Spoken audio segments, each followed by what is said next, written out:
Good morning everyone. मसीह में आप सबकी सलामती हो। खुदावंद आप सबको बड़ी बरकत दे। मैं खुदावंद की खादमा सबा जोसेफ युगांडा कंट्री से खुदावंद के कलाम के साथ आपके सामने हाजिर हूँ। आइए हम खुदावंद के कलाम में से आज देखेंगे। काफ़ी सारे रेफरेंस हैं जिसको मैं कोट करूँगी ताकि हम इस टॉपिक को समझ सकें। पैदाइश उसका पहला बाब उसकी 26वीं आयत जेनेसिस चैप्टर 1 वर्स 26 में लिखा है, और खुदा ने इंसान को अपनी सूरत पर पैदा किया, खुदा की सूरत पर 26वीं आयत, फिर खुदा ने कहा कि हम इंसान को अपनी सूरत पर अपनी छवि की मानंद बनाएं और वो समुंदर की मछलियों और आसमान के परिंदों और चौपायों और तमाम ज़मीन और सब जानदारों पर जो ज़मीन पर रेंगते हैं इख्तियार रखें। और 27वीं आयत में लिखा है, और खुदा ने इंसान को अपनी सूरत पर पैदा किया, खुदा की सूरत पर उसको पैदा किया, नर और नारी उनको पैदा किया। आमीन। अजीज़ों, इसी तरह हम एक और रेफरेंस में देखेंगे पैदाइश 5वें बाब की 1 से 3 आयत में, और उसमें लिखा है, ये आदम का निसबनामा है। जिस दिन खुदा ने आदम को पैदा किया तो उसे अपनी छवि पर बनाया, नर और नारी उनको पैदा किया और उनको बरकत दी, और जिस रोज वो खल्क हुए उनका नाम आदम रखा। 3री आयत में लिखा है, और आदम 130 बरस का था जब उसकी सूरत और छवि का एक बेटा उसके यहाँ पैदा हुआ और उसने उसका नाम सेत रखा। आमीन। खुदा के पाक कलाम के पढ़े सुन जान पर उसकी बरकत हो। खुदा का शुक्र हो। आमीन। अजीज़ों, हम देखते हैं कि पहले चैप्टर में जब दुनिया तख्लीक हो रही थी तो खुदा ने वहाँ पर इंसान को पैदा किया और अपनी छवि पर पैदा किया। अपनी छवि क्या मतलब? हम कलाम में कहते हैं कि खुदा रूह है। पैदाइश पहला बाब और उसकी अगर दूसरी आयत में देखें तो वहाँ लिखा है, और खुदा की रूह पानी की सतह पर जुम्बिश करती थी। तो खुदा की रूह मीन्स वो रूह था, वो रूह है, वो स्पिरिट है। तो खुदा ने पहले इंसान को अपनी छवि पे बनाया, यानी स्पिरिट में बनाया, और जब वो स्पिरिट में बने तो बाद में उनको एक बदन दिया गया, एक प्रॉपर्टी दी गई कि हाँ ये तुम्हारा बदन है और ये स्पिरिट मैं इसमें डाल रहा हूँ, तो अब ये जीती जान सबा बन चुका है। तो इस तरह से करके हर एक इंसान को खुदा ने उसका एक बदन दिया। यहाँ पर हम देखते हैं कि खुदा ने जब इंसान को अपनी छवि पर बनाया तो वो चाहता था कि वो उसकी मानिंद हो।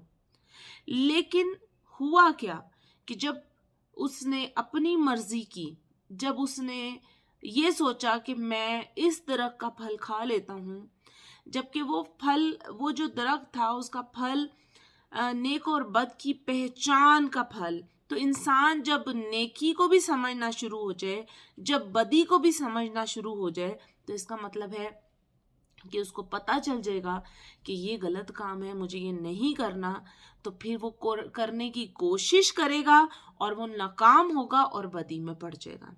और यही खुदा चाहता नहीं था कि वो नेक और बद की पहचान के दरख्त में से खाए ताकि उसको नेकी और बदी की पहचान हो सके।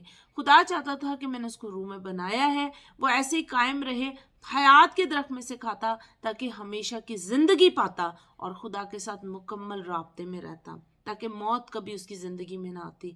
लेकिन उसने क्या किया कि उस फल को खाकर अपने आप को चेंज कर लिया। और बाद में क्या हम देखते हैं पैदाइश 5वें बाब में कि पहले वो कहता है कि खुदा ने आदम और हवा को अपनी छवि पर बनाया, लेकिन उसी के बाद 3री आयत में लिखा है, और आदम की छवि का एक शख्स पैदा हुआ, एक बच्चा पैदा हुआ आदम की छवि पे। अब खुदा की छवि पर कोई नहीं था सिवाय आदम और हवा के।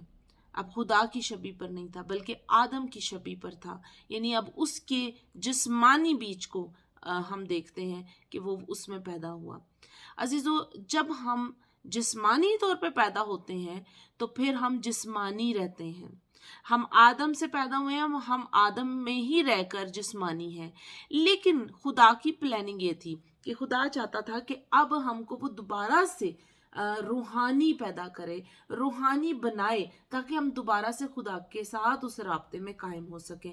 अब चूंकि एक बीज आ चुका था, इसी को क्लीन करना था, तो खुदा ने दोबारा से इसकी री प्लानिंग की। उसने अपने बेटे को भेजा ताकि वो हमारे गुनाहों को अपने ऊपर ले, हमको क्लीन करे और पाक रूह हमको इनाम में दे। एक और मैं आपके साथ हवाला कोट करना चाहती हूँ, तब आपको इससे और थोड़ा सा और गाइडलाइन मिलेगी। मलाकी की किताब उसका 2रा बाब और 15 आयत में लिखा है, और क्या उसने एक ही को पैदा नहीं किया, बावजूद ये कि उसके पास और अरवा मौजूद थी। پھر کیوں ایک ہی کو پیدا کیا؟ تاکہ اس لیے کہ خدا ترس نسل پیدا ہو۔ عزیزو یہ جو ہے ملاکی آدم کی اس کو کوٹ کر رہا ہے، تو کہہ رہا ہے کیا اس نے اور ارواح پیدا نہیں کی تھی؟ ارواح تو بہت ساری تھی. اس نے کہا کہ ان کو نر و ناری پیدا کی اور ان کو کہا پھلو اور بڑھو. پیدائش پہلے باپ میں لکھا ہے کہ ان کو برکت دی تھی، نر و ناری پیدا ہو چکے ہوئے تھے، لیکن باڈی ان کو بعد میں دی گئی اور وہ آدم کو دی گئی، بعد میں ہوا کو بنایا گیا.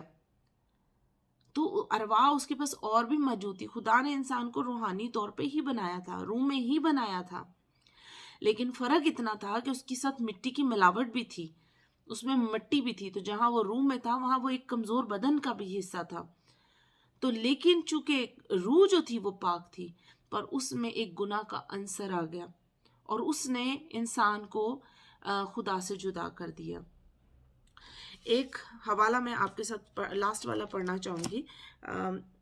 پہلا یوحنا 5واں باب اور اس کی 18 آیت میں لکھا ہے، ہم جانتے ہیں کہ جو کوئی خدا سے پیدا ہوا ہے وہ گناہ نہیں کرتا، بلکہ اس کی حفاظت وہ کرتا ہے جو خدا سے پیدا ہوا اور وہ شریر اسے چھونے نہیں پاتا.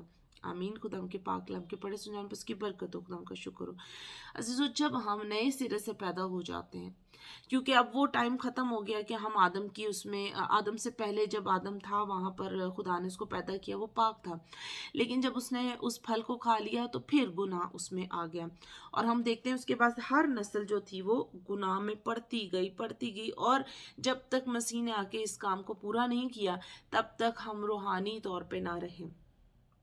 اور جب روحانی طور پر ہم اب بن گئے ہیں، جب خدا کا روح ہم میں بس گیا ہے، تو کلام بیان کرتا ہے کہ جب اس کا تخم تم میں ہے تو تم گناہ نہیں کر سکتے، بلکہ شریر تم کو چھونے بھی نہیں پائے گا. عزیزو آزما کے دیکھ لیں، جب آپ خدا نئے سرے سے پیدا ہوتے ہیں، جب آپ خدا یسوع مسیح کو نجات دہندہ قبول کر لیتے ہیں، تو آپ بلیو کریں کہ انگلش میں بھی اس جو ہے پہلا یوحنا 3 باب کی کے اندر جو ورس ہے، ہم اس کو دیکھ ہی لیتے ہیں. 9 ورس اس میں لکھا ہے کہ جو خدا سے پیدا ہوتا ہے وہ گناہ کر ہی نہیں سکتا. انگلش میں کہیں گے he does not practice in the sin. سو وہ پریکٹس نہیں کر سکتا سن کی. سن آتا رہتا ہے کیونکہ بدن کمزور ہے نا ہمارا، لیکن ہماری روح پاک ہے اور ہم روح میں دیکھے جاتے ہیں.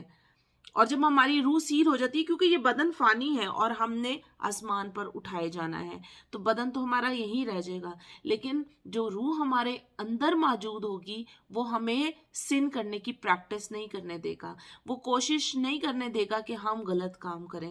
تو عزیزو جب ہم روح میں ہوتے ہیں، جب ہم نئے سرے سے پیدا ہو جاتے ہیں، تو آپ سوچیں جس کا تخم ہم میں بسا ہے وہ جس طرح کی خاصیت رکھتا ہے، کیا وہ ہمیں غلط کام کرنے دے گا؟